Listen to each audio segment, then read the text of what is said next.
Hello everyone, welcome or welcome back to my channel. I am Nandini, a third year dental student, and you are watching. पहले मैं काफ़ी videos से ये कह रही थी कि I have recently given my second year exams but my results are not out yet, so I don't know where to put myself. But now I know because I have recently gotten my second year results and I have passed, so I'm officially a third year dental student. And I also know कि अभी अभी first year BDS के एग्ज़ाम्स, professional exams ख़त्म हुए हैं and they would be going into second year. And मेरे channel पे फर्स्ट ईयर की तो काफ़ी वीडियोस थी, but I also wanted to make some content for the second year students. So here I am guiding all those people who are going to be in the second year of dental college. वैसे तो मैं सारे years के लिए यही बोलती हूँ कि it would be a big leap from your previous year, but second year के लिए आई जेन्युइनली फेल्ट दैट, क्योंकि मैंने खुद काफ़ी स्ट्रगल करा है सेकेंड ईयर में, चाहे वो कोई सा भी सब्जेक्ट हो, because I think everything was very new to me. First year का तो फिर भी I cope up to the subjects very well, but second year थोड़ा सा मुझे हार्ड लगा था. And I guess second year होता है, second and fourth year are the years, तो थोड़े से हार्ड होते हैं एंड उसके लिए सबसे ज़्यादा हमें मेहनत करनी पड़ती है. सेकेंड ईयर में मुझे पता है कि मैंने कितनी मेहनत करी है फार्मा में सारी ड्रग्स याद करने के लिए, माइक्रो में सारे डिजीज़ेस, पैथ में सारे डिजीज़ेस याद करने के लिए, DM में सारे मटेरियल्स याद करने के लिए, प्रोस्तो में सारे अपने डेंचर्स की टीथ सेटिंग अच्छी करने के लिए, PCC में कैविटीज़ अच्छी बनाने के लिए मैंने 1 साल पूरा बहुत स्ट्रगल करा एंड मुझे उसी के अकॉर्डिंग रिजल्ट भी मिला है. Those things which I learn from my second year I would like to share it with you guys, ताकि आप लोगों को पहले से थोड़ा सा आइडिया रहे, ताकि आप आगे जाके उतना स्ट्रगल ना करो क्लासेस में. So firstly, let's talk about the subjects. There would be two categories of subjects, one theoretical and one practical. In theoretical, you would be getting microbiology, pathology, dental materials and pharmacology. Yes, dental material का इस year paper देना पड़ेगा. पिछली बार की तरह नहीं कि you have DM as a subject but उसका पेपर नहीं देना है. इस साल DM पढ़ना भी पड़ेगा, उसका एग्ज़ाम भी देना पड़ेगा और उसमें अच्छे नंबर भी लाने पड़ेंगे. And the practical subjects would be PCP which you have done in first year, dentures and all, and PCC which is preclinical conservative, in which you will make class 1 2 3 4 5 cavities. You will learn about restorative materials like GIC, amalgam, composite, and you will have to give only the viva for this and the practical. There would be no exam for PCP and PCC in the second year. So let us start with our theoretical subjects, and our first subject would be microbiology. I don't know, शायद micro one of my favourite subjects of second year was microbiology. मुझे वो subject काफ़ी ज़्यादा easy लगता था and मुझे नहीं पता कि उस सब्जेक्ट में से क्या था, बट मुझे काफ़ी अच्छा लगता था वो subject. So microbiology would be dealing with diseases, mostly the microorganisms like virus, fungi or bacteria that cause that disease, and pathology would be dealing more with the disease itself, like what the disease is doing to our body. So path is focusing on disease and what it does to our body, and microbiology is focusing on the microorganisms that cause that disease. And दोनों subjects का 35 marks each का paper होगा, एक साथ होगा, और वही corresponding उनका वाइवा और उसका प्रैक्टिकल होगा. And next subject would be pharmacology. And to be honest, I think pharmacology is the anatomy of second year. कि जैसा हमें एनाटॉमी लगता था फर्स्ट ईयर में कि कितना टफ सब्जेक्ट है, कैसे होगा, वैसे ही मेरे ख्याल से हमें सेकेंड ईयर में फार्माकोलॉजी लगता है कि ये कैसे होगा, इतना सारा है. सही बता रही हूँ, मैंने इतनी ज़्यादा मेहनत करी है फार्माकोलॉजी में, बिकॉज इतनी ड्रग्स हैं, 200 300 400 ड्रग्स, उनके नाम, उनकी क्लासिफिकेशन, उनका मैकेनिज्म ऑफ एक्शन, उनके एडवर्स इफेक्ट, ये सब याद करना होता है. एंड मैं डरा नहीं रही हूँ, मैं सिर्फ सच्ची बात बता रही हूँ कि यही ही होता है फार्माकोलॉजी सब्जेक्ट में, और हमें फार्मा में मेहनत करनी पड़ती है.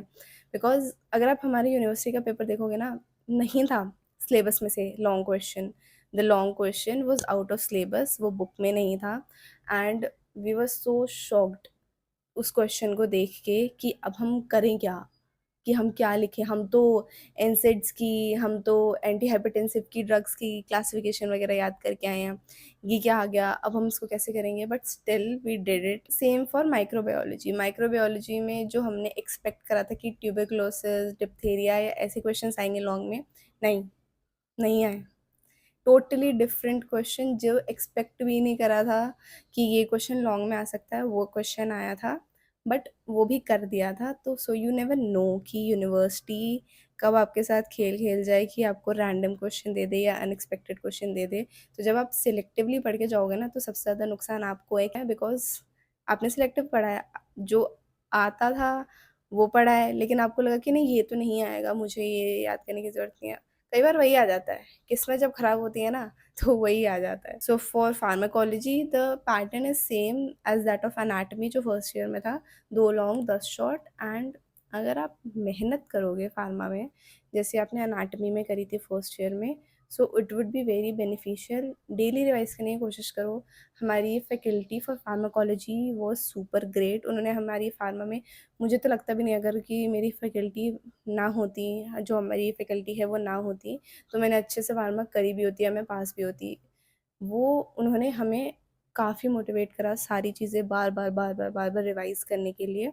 And that is the key. अगर आप रिवाइज़ करते रहोगे तो आपको 100-200 ड्रग्स याद करना प्रॉब्लमैटिक नहीं लगेगा, आपको ईजी लगेगा। और जब पेपर में आता है और आपको पता है ना कि हाँ आपको ये आता है, तो कॉन्फिडेंस अपने आप बूस्टअप होता है, और फिर उसी हिसाब से फिर आके मार्क्स भी आते हैं। So our next subject would be DM.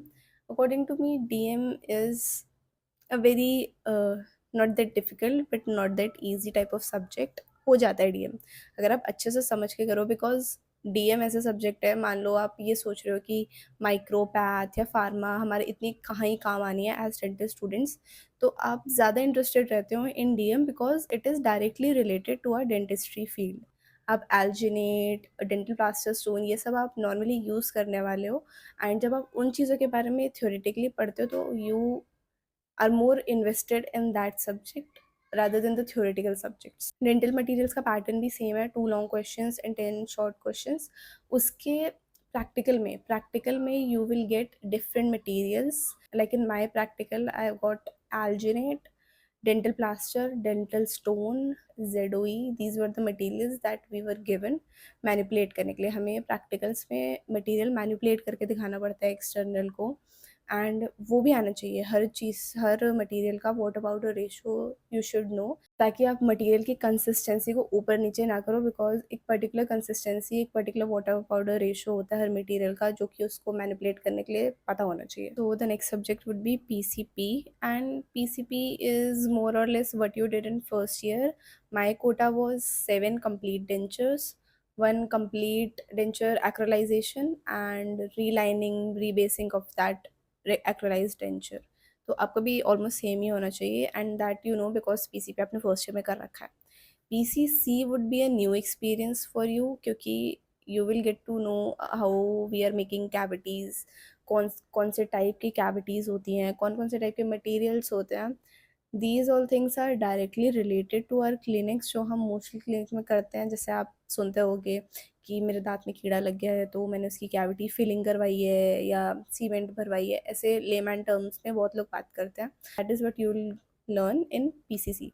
So that would be a good experience for you, because PCC आप जितने अच्छे से करोगे, जितने अच्छे से आपको कैविटी वगैरह बनानी आती होगी, that would really help you in the coming years. Some of the colleges provide plaster models, मतलब particular tooth के plaster के models होते हैं, I guess इतने बड़े, एंड उस पर आपको पहले कैविटी प्रिपेयर करनी होती है। So that is a really cool technique, क्योंकि आप पहले मैक्रोस्कोपिकली कर लो, फिर आप जाके टाइफोज में करो। बट हमने तो स्टार्टिंग से ही टाइफो में करा था, we were not given any plaster models and all. So I have a surprise for all of you, and that is, I can not tell you कि नोट्स मेरे जो थे, मैंने जो अपने सेकेंड ईयर में नोट्स बनाए हैं, उन्होंने मुझे कितना ज़्यादा हेल्प करा है, क्योंकि मुझे रैंडमली इधर पीपीटी या बुक से नहीं पढ़ना पड़ रहा था। I had my neat and clean and concised notes, जिनकी वजह से मुझे बहुत हेल्प हुई है। So I am willing to share my notes, but only to a few, and that too पहले आप देख लो आपको नोट्स अच्छे लग रहे हैं या नहीं लग रहे, that is a combination e notes का भी that have made on my eye pad and notebook का भी। मेजरली मेरे डीएम के नोट्स एंड पैथ के नोट्स मेरे आई पैड में है एंड मेरे माइक्रो के नोट्स मेरी नोटबुक में है।